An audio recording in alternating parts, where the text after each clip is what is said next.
Long ago existed 3 clans of gnomes. These 3 clans would be known as FN34, PZ35, and JC37. But our story today will only focus on one of these gnomes, and how he planned to conquer the universe. Since the story itself is so confusing, we're going to be using a timeline to keep track of all the events that happened. If you don't know what a timeline is, it basically allows us to catalog an amount of events in just a simple line. And you'll be able to jump to any point you want to in the video to see whatever you want to see. So with that, let's get started into the story of Gnomus. First though, before we jump into anything, I think we need to really think about who Gnomus is. This is kind of hard to know since we've only ever seen him in my show twice, and outside of that, he really hasn't been mentioned.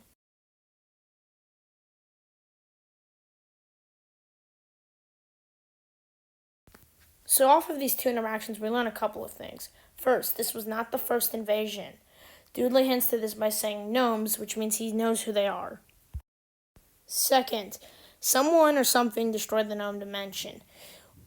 This one's a bit more hidden, but you can tell because most of the rocks and terrain has been scattered and destroyed. They're not connected, which is kind of weird.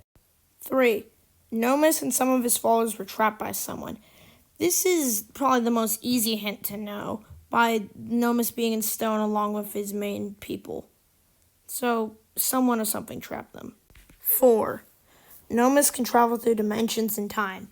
This one is a really important one. We see this in the second appearance of Gnomus in the clip I showed you.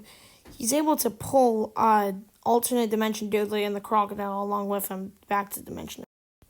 You ever wondered where King Frog came from? He suddenly just joins during DA2. It's a mystery where he came from or why he literally gets elected to lead over the entire town. Well, I'll explain that right now.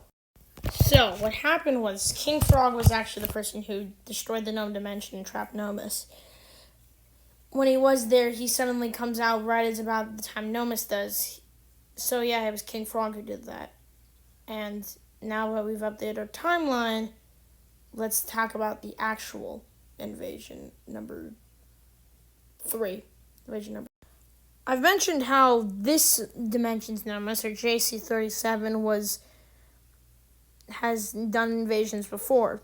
So it was time for him to do his 3rd invasion. And for this one, he was going to need the help of some of the other Gnomuses. So, JC37's Gnomus enlists the help of FN35's Gnomus to create something called U.T.O.S, or better known as the ultimate test of skill. This was his virtual way of doing trials. As you know, the pandemic is going on, which is what he would have done. Sadly, though, the program became corrupted, and the thing was turned from an ultimate test of skill, a map created in the gnome dimension as a simulation, was turned into a suburban neighborhood. The enforcers would have to be sent in to deal with the problem. As you know, the enforcers were sent in, and as they made it to the barrier to check what was going on, the barrier attacked them, and what made them lose their memories. So now we've updated our timeline, and now we've included the enforcers. So let's now jump into the 4th part of this timeline, the briefing of what was to come, and then the invasion's warnings. So, this is an article that only one of you saw, and there's a bit of clues on what was going to be on this. First of all, Gnomus strikes again. That's it mentioning Gnomus. You can see one of the packages, a little puzzle. The trial's declared. If you look really closely, you can see that this is happening in Washington. And the final thing at top was 2 packages dropped in 4 locations with 21 items. This is a date. If you take the numbers, they create a date. 2/4/21. So, yeah, that was the one. Okay, so let's go to part 5 of this timeline. So a lot of people were confused on this little video right here. I'm actually in this continuity, not at my house, and I'm actually in Utah, which is what they mean by the base being in Utah. So, yeah. This was just me taking a drone flight in Utah and finding that there's the gnome base behind us. So let's go to part 6 of this timeline. So then we decided to jump into the base video, which tells us what's going on inside this base and what it is. It's a base for the gnomes that was going to be able to use to travel from Utah to Washington. And that was Gnomus' new plan for the invasion, to begin using generation portals to teleport his army along with his minions there. And we see two gnomes talking about what they think is going to be happening and what Gnomus' next plan will be. So let's go to part 7. So part 7 consists of me and Wyatt now going to the simulation that was U.T.O.S. We get in somehow, and after a bit of code, we decide to leave after realizing the place was glitching. There was bears saying that they needed help, and there was other weird stuff such as no building or shooting. So me and Wyatt listen to the messages and head back to our spawn points and go behind them. So me and Wyatt end up in the outside and realize that there was a team of gnomes, which is FN35, monitoring the simulation.